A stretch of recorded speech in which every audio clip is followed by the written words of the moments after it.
Hola profesora, buenas tardes. Le voy a explicar un poquito sobre el tema de la glucólisis. Primero explicando que es el proceso mediante el cual nuestro cuerpo obtiene energía.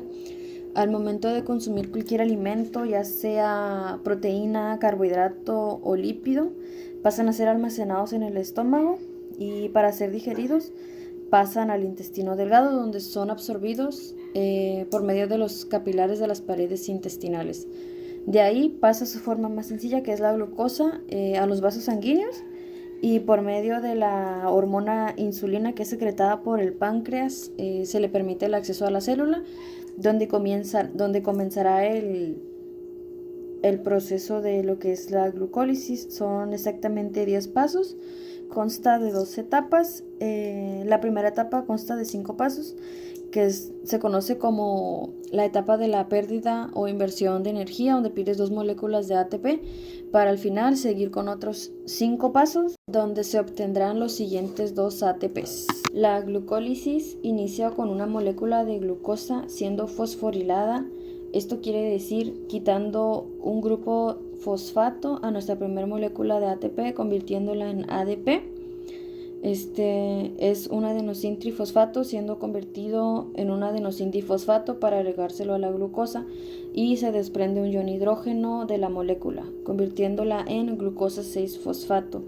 Siempre que se agrega un fosfato a la reacción, se desprende un ion de hidrógeno y viceversa.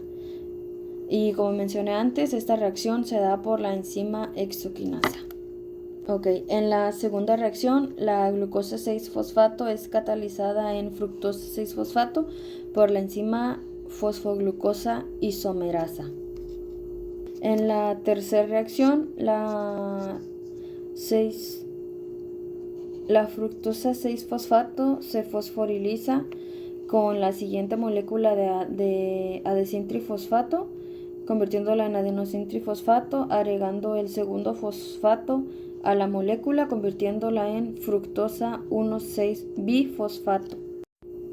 Muy bien, una vez que obtenemos la forma del cangrejito, como nos había mencionado en clase, esta se divide en dos aldosas por medio de la enzima fructosa bisfosfato aldosa, obteniendo un gliceraldehído 3-fosfato y un dihidroxiacetona fosfato.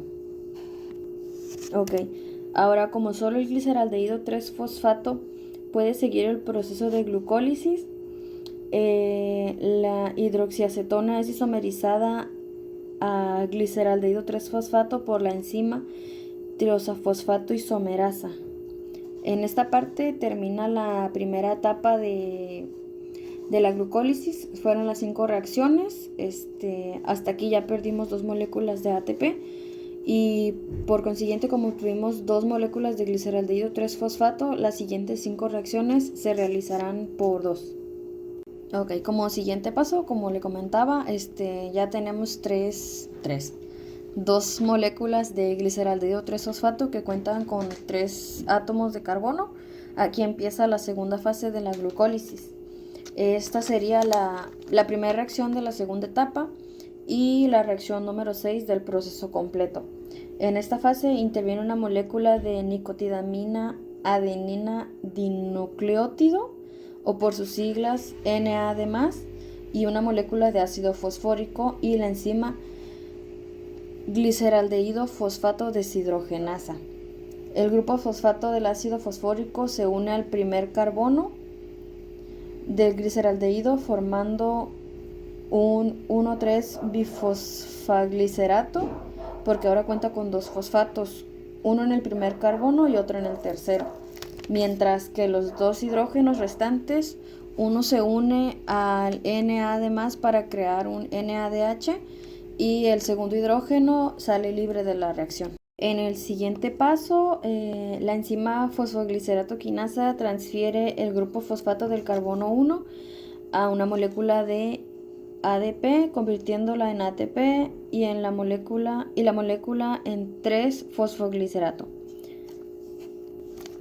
En el siguiente paso, el 3-fosfoglicerato es isomerizada por el fosfoglicerato mutasa en 2-fosfoglicerato. Ok, ya en la penúltima reacción, que es esta de aquí, la enzima enolasa hace que se forme un doble enlace eliminando una molécula de agua por el hidrógeno del carbono 2 y el OH del carbono 3 y nos queda el fosfoenol piruvato. Al final, en el grupo fosfato se desprende con la enzima piruvato equinasa agregándola al ADP y convirtiéndola en nuestra segunda molécula de ATP, en la segunda molécula de ATP del proceso. Se une al ion hidrógeno en el carbono 1, cambiando de lugar el doble enlace y así terminamos con la molécula de piruvato. Y como he comentado anteriormente, eran dos moléculas de gliceraldehído 3-fosfato. Se convirtieron entonces a través de estos 5 pasos en 2 moléculas de piruvato. Ya teniendo las 2 moléculas de piruvato, el resultado final de todo el proceso nos da como resultado 2 moléculas de ATP.